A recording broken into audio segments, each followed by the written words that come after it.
8월 8일 금요일 큐티입니다. 제목 공의로 심판하시되 남은 자를 통해 긍휼을 베푸시는 하나님. 본문 에스겔 14장 12절에서 23절까지 말씀입니다. 여호와의 말씀이 내게 임해 말씀하셨다. 사람아, 만약 어떤 나라가 내게 신실하지 못해서 내게 죄를 지으면 내가 그 나라의 손을 뻗어서 그 땅의 식량 공급을 끊을 것이다. 또한 기근을 보내며 사람과 짐승을 멸종시킬 것이다. 노아, 다니엘, 욥 이 세 사람이 그 안에 있다고 해도 그들이 그들의 의로움으로 인해서 자기들의 목숨만 건질 것이다. 주 여호와의 말이다. 만약 내가 사나운 짐승들을 그 땅에 지나다니게 해 그 땅을 메마르게 하고 사나운 짐승 때문에 아무도 그곳을 지나다닐 수 없게 돼 그 땅이 황무지가 된다고 하자. 내가 목숨을 걸고 단언하건대 노아, 다니엘, 욥 이 세 사람이 그 안에 있다고 해도 그들은 아들들이나 딸들을 구하지 못할 것이다. 오직 그들 자신만 구할 것이다. 그리고 그 땅을 황폐하게 될 것이다. 나 여호와의 말이다. 또는 만약 내가 그 땅에 전쟁의 칼을 보내 가라 그 땅을 통과해서 지나가라라고 말하고 내가 그 땅으로부터 사람과 짐승을 사라지게 한다면 내 삶을 두고 맹세한다. 이 세 사람이 그 안에 있다고 해도 그들이 아들들이나 딸들을 구하지 못할 것이다. 오직 자신들만 구할 것이다. 주 여호와의 말이다. 또는 만약 내가 그 땅에 전염병을 보내 내 분노를 그 땅에 피로 쏟아붓고 그곳으로부터 사람과 짐승을 사라지게 한다면 내 삶을 두고 맹세한다. 노아, 다니엘, 욥이 그 안에 있다고 해도 그들이 아들들이나 딸들을 구하지 못할 것이다. 그들은 오직 자신들의 의로움으로 인해서 자기 목숨만 구할 것이다. 주 여호와의 말이다. 나 주 여호와가 이렇게 말한다. 칼과 기근과 들짐승과 전염병 이렇게 네 가지 무서운 심판을 내가 예루살렘에 보내 그 땅으로부터 사람과 짐승을 사라지게 할 때에 얼마나 해가 크겠는가. 그러나 보라, 구원받은 몇몇 아들들과 딸들이 그 안에 살아남을 것이다. 그들이 너희에게 올 것이다. 너희가 그들의 행동과 행위를 보면 내가 예루살렘에 내린 재앙, 내가 그 위에 내린 모든 재앙에 대해 너희가 위로를 받게 될 것이다. 너희가 그들의 행동과 행위를 보고 위로를 받게 될 것이다. 그러면 내가 예루살렘에 행한 모든 일이 이유 없는 것이 아님을 너희가 알 것이다. 주 여호와의 말이다. 본문 요약입니다. 하나님은 에스겔에게 말씀하십니다. 한 나라가 하나님께 범죄하면 그 땅에 기근이나 짐승, 전염병, 전쟁과 같은 재앙을 내릴 수 있으며 노아, 다니엘, 욥과 같은 의인이 그곳에 있다 해도 자기의 의로 자기 목숨만 건질 수 있을 뿐 그 나라를 구할 수는 없다고 하십니다. 이는 예루살렘의 죄가 매우 깊어 더 이상 전체 공동체를 위해 중보할 수 없는 상태임을 의미합니다. 그러나 그 가운데서도 하나님은 남은 자들을 남겨두셔서 그들이 행위를 보고 예루살렘의 멸망이 정당하다는 사실을 깨닫게 하시겠다고 하십니다. 첫 번째 묵상입니다. 본문은 하나님의 공의로운 심판의 무게와 그 심판 안에도 여전히 살아있는 하나님의 긍휼의 흔적을 동시에 보여줍니다.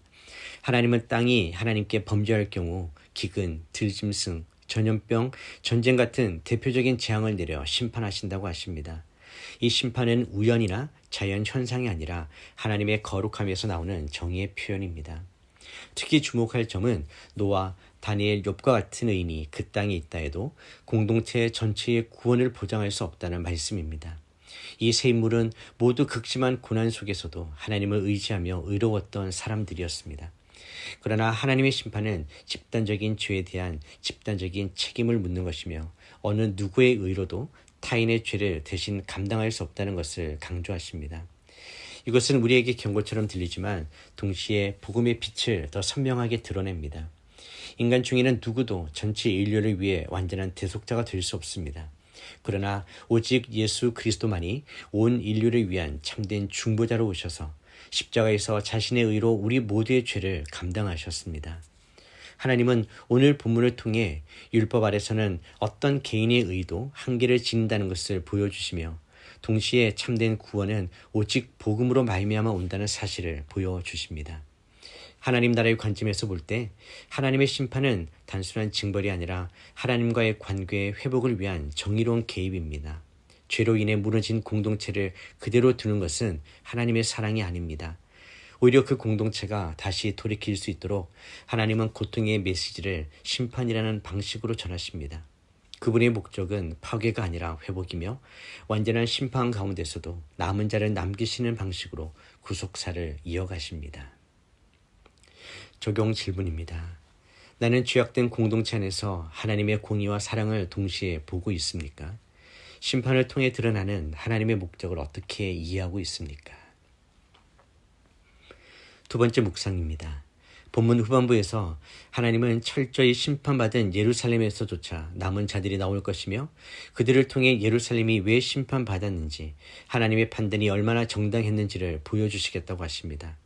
이것은 단지 과거의 범죄를 증명하기 위함이 아니라 남은 자들을 통해 회복의 가능성을 열어놓으시는 하나님의 계획입니다. 남은 자는 성경 전체를 관통하는 중요한 주제입니다. 노아의 가족이 홍수 이후 인류의 회복을 시작했듯이 바벨론 포르기 이후에도 남은 자들을 통해 하나님의 약속은 이어지고 메시아의 계보 또한 그들을 통해 완성됩니다. 하나님께서는 아무리 타락하고 부패한 시대 가운데서도 신실한 자들을 남겨두시며 그들을 통해 하나님 나라를 다시 세우시는 분이십니다. 이 남은 자들의 특징은 단순히 생존한 자가 아니라 하나님의 공의와 긍휼을 깨달은 자들입니다.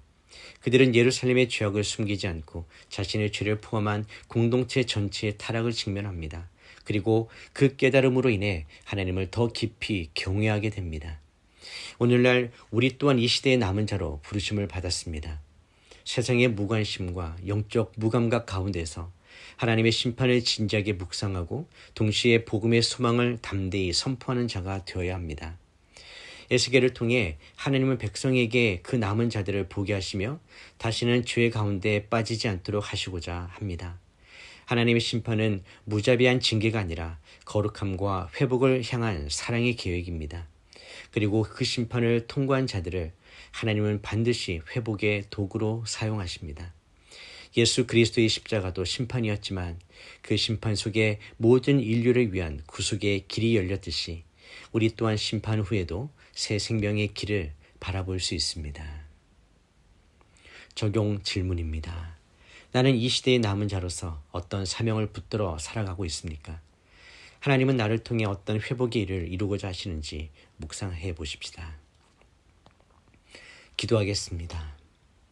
공의와 긍휼의 하나님 아버지, 오늘도 주님의 말씀을 통해 하나님의 거룩하심과 사랑을 동시에 마주하게 하시니 감사합니다. 죄악으로 가득 찬 땅을 향한 하나님의 진노 앞에서 두려움을 느끼지만 그 심판 속에도 여전히 남은 자를 향한 주님의 긍휼이 있음을 깨달으며 깊이 감사드립니다. 종종 공동체의 죄악을 외면하고 나 하나만 괜찮다면 괜찮다고 생각하는 이기적인 신앙 안에 머물렀음도 고백합니다. 그러나 주님은 한 사람의 의로 공동체 전체를 구원하시지는 않지만 그 공동체 안에 있는 남은 자들을 통해 회복의 길을 준비하고 계심을 보여주셔서 감사드립니다. 주님, 저희가 바로 그 남은 자가 되기를 원하오니 주님의 뜻에 따라 마음과 삶을 드리는 자 되게 하여 주시옵소서. 노아와 다니엘과 욥보다 더 크신 중보자로 오신 예수님을 찬양합니다. 그들은 자기의 의로 자신만 구원했지만 주님은 죄 없는 의로우심으로 십자가에서 온 인류를 위한 완전한 구속을 이루셨음을 믿습니다.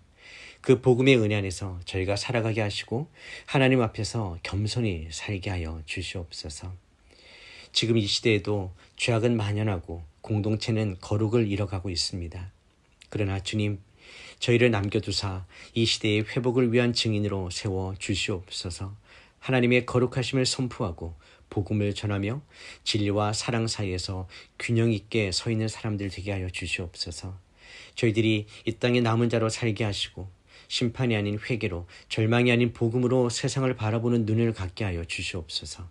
하나님의 판단이 공정하고 의롭다는 사실을 믿고 신뢰하며 그 심판 속에서도 주님의 긍휼을 바라보는 믿음을 허락하여 주시옵소서. 저희의 삶이 하나님 나라의 의와 평강과 기쁨을 드러내는 통로가 되기를 간절히 소망하며 예수님의 이름으로 기도드립니다. 아멘.